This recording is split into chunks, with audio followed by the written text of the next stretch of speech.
Romeo returned to school just 2 days before this entry was written, and everything has changed. Over the Christmas holidays, someone revealed his secret. Word began to spread, and now Romeo is walking back into school knowing people are whispering and watching. The question he's wrestling with is simple and terrifying. Does he tell the truth and fall on his own sword, or deny everything and hope it disappears? Welcome back to the 9th reading in the Wherefore Art Thou Journals series. If you're new here, every Thursday we explore selected passages from Romeo and Julian's private journals, the entries that were never meant for anyone else to read. Before we dive in, if you are not already subscribed, go ahead and hit that subscribe button so you can follow the journey every week. And don't miss our Monday Shorts, where I give a sneak preview of what's coming and share extra insights from behind the scenes. Make sure you stick around till the end of the video for a very special announcement. In this episode, I'll be reading a portion of the entry, not the full one, but you'll clearly see how conflicted Romeo is as he tries to keep himself together. Everything that happened with his father over the Christmas holidays comes rushing to the surface here. The silence, the short answers, the emotional distance, all of it weighs heavily on Romeo in this entry. So let's see how it plays out. Thursday, January 5th, 2023, 4:18 p.m. Entry by Romeo.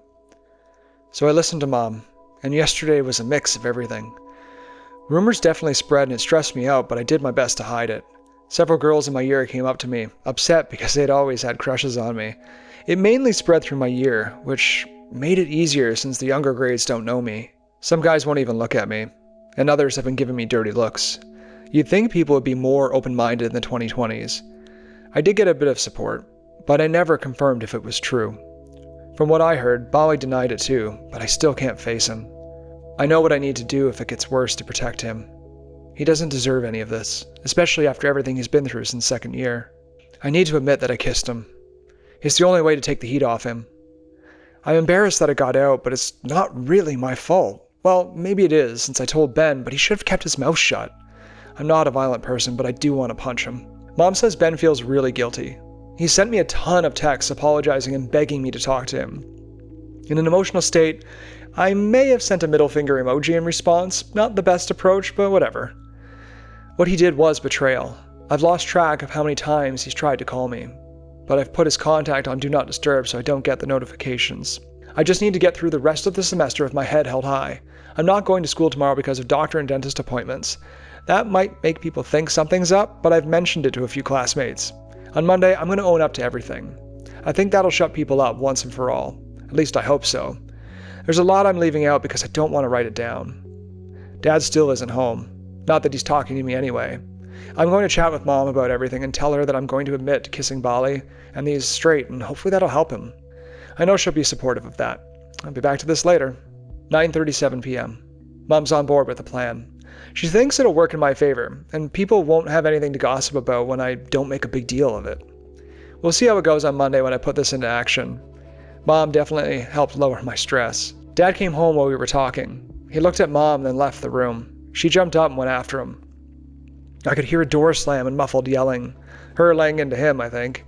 He's not easy to get through to, and sometimes Mom gives up trying with him. I can't blame her. He's a stubborn asshole when it comes to the business or family image. Dad didn't speak to me at dinner, and he wouldn't even sit in the same room. Things have definitely gotten worse. Now it all makes sense. I think I've said that before, but whatever. He waited until I finished eating to grab his food. It's childish and pathetic.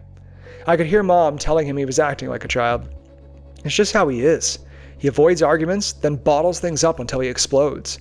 He stormed out before and didn't come back until the next day. We don't know where he goes, but it's what he does. Hopefully it'll pass in a few weeks. He's been giving me the silent treatment for weeks now already. Mom told me Dad confessed he found out a few weeks ago. When Ben was talking to the supplier guy, Dad overheard.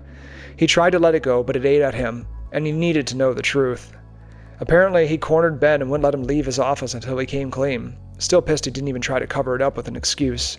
He could have said we both turned it to each other at the same time and happened by accident. But why am I so worried about this? There's nothing wrong with kissing another guy. Yeah, sure, he's straight and I screwed up, but that's beside the point. I don't get why people care so much about other people's relationships. It has zero impact on their lives. It's about their own insecurities. I'm just going to live my life, and if Dad can't accept me being gay, it doesn't change who I am. If he wants to cry about grandchildren or whatever, there are plenty of options. Fuck it, I'm going to talk to him right now. Ben's mistake is what ultimately sets Romeo on the path toward Julian, but the road there is anything but gentle. Romeo's father finding out creates an intense pressure inside the Montague home. The stress from work, especially the ongoing delays caused by the Capulets, had already been creating tension over the holidays. In Romeo's father's mind, those delays made his company look bad, and that frustration followed him home. Finding out about Romeo by chance only made things worse.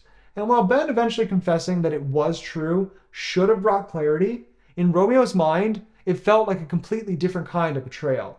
Now, the silent treatment, the avoidance, the distance from his father, it's something Romeo has never experienced before, and it cuts deep. By the end of this section of the reading, Romeo reaches a breaking point. The final portion of this entry brings him face to face with his father. How will that confrontation play out?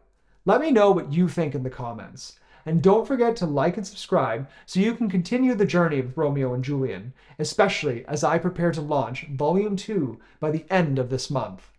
Be sure to check out Monday's short, where I'll be revealing the official release date.